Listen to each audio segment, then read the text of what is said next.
So it's Harlan, Dane, Fallon, then midweek analysis with the one and only, the midweek analysis OG, KIERA Byland. KIERA, I just told you that you were the first interviewee on our first ever show back on the 13th of December 2018. Are you honoured? I am honoured, and I'm so shocked as well, because you said that's nearly 4 years ago. I'm like, what? I've literally woke up and it's gone like that, but I'm so happy to see you and everybody else again, because obviously COVID was a hard time, and it's almost like everybody's got that bounce back into community spirit and society, and can now shout loud and proud of what you've actually been doing over the last few years and say, even though we've had this, look how successful we've been. Now, you just showed me a picture of the medal that you obviously won and that you were presented with. I've never seen that picture, that exact picture before. That is some piece of kit. Thank you. Yeah, I was so honoured, because in 2021 I was put on the Queen's Birthdays Honours list, and I was given a British Empire medal for my services to sport. So all the coaching, all the competitions, all the dedication, and it's all just come down into that medal, which is crazy, because not very many people get given an honours, and especially from the Queen. You know, I'm one of the last lot that have been given the Queen's medal, because obviously she passed away last month, unfortunately. And even when you say to people, look at it, they're just in awe, because they think that's so rare. And the medal that I've shown you, it's the only medal that you actually get to have your name engraved on. All the other honours, they don't have your name put on them. So now, I need a line from you on Bolton Wanderers. I don't need a line, I'd like one off you if possible. Are Bolton Wanderers going up this season?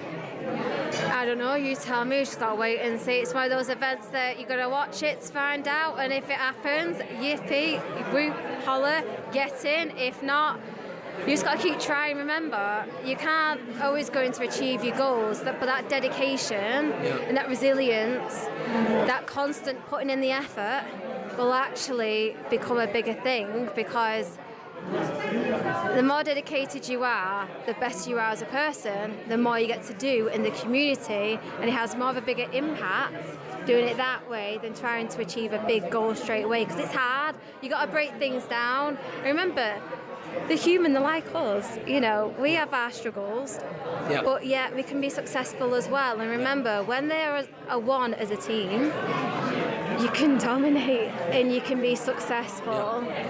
And I'm sure they'll have the game plan in there. And some people are quite quick to judge on things that, oh, why have they not done this and why have they not done that? And it's because you can have a game plan going in there. 1 minute later, you've got to change it and adapt and react to what you're doing in there in the moment of the live. It's like you can be the best planner, the best football in the world, you can. But if things don't go to plan, you can't just swallow up and say, I'm not doing it, throw in the towel. You know, the best athletes put in that time and effort, and people don't realise it's an emotional roller coaster. There's days that you really don't want to do it, you want to stay in bed, you want to watch telly, you want to eat lots of snacks, but you can't be a winner from that, you know. It's everything up to that point. Preparation to the game, during the game, and after the game. I remember everybody is feeling all those nerves. Believe me, I know. And I'm sure all the managers are as well. And it's hard. Remember, you've got everybody watching, tuning in. You've got cameras, you've got recorders, you've got press people. I'm sure they're feeling a lot more pressure trying to do the best, because they'll know that if one thing goes wrong, they'll get criticised, and that's it, and it goes international. But the important bit is how you bounce back. If you can bounce back and be 10 times as better, that's great, that's fantastic. But if you're successful and you get it on the first game, that's okay as well. In terms of Bolton, Kiera, that's beautiful, by the way. I mean, if you don't listen to what Kiera's just said there and take a bit of note, then I'm afraid you need to. And just rewind it and listen again. And you can listen again, and you can listen again, because it's relevant information to everybody in the world, I think, Kiera. That's beautiful.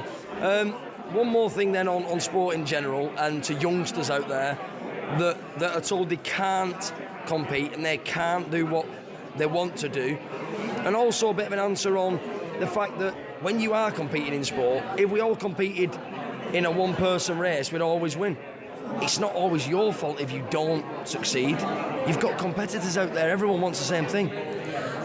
That is so true. And for the children in schools or anyway that want to compete, if you don't have a go, you don't have a try, you don't actually know how it's going to go. And there are times, like I've been in a race where I've had a game and just touch of a wheel and I've had a crash, and that's it, done, finished. And sometimes, like you said, some people do things and you expect it and then you have to adapt to that.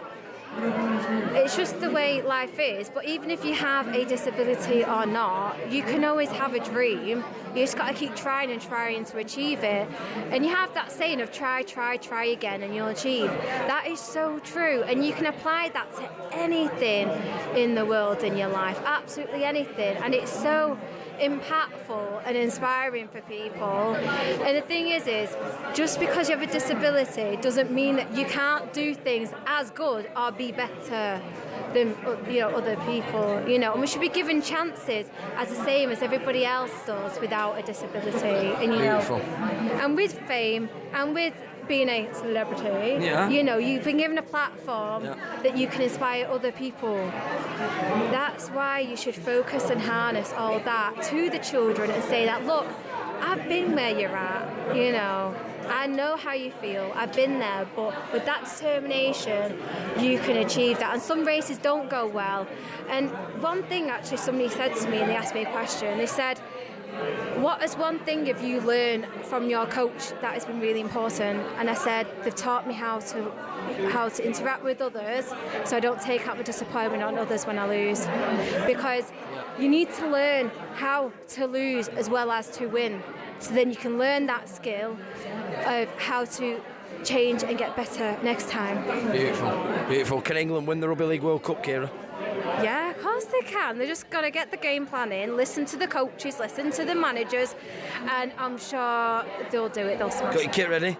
Shirt, shorts, socks, shirts, shorts, and socks. Try saying that after a few Coca-Colas. Have you got your kit ready? Ready to cheer them on? Flags, whistles, scarves, hats, a whole shebang? Yeah. You have to. If you're not giving 110%, then you're not really a true fan, are you? Come on. KIERA Byland says get behind England at this year's Rugby League World Cup.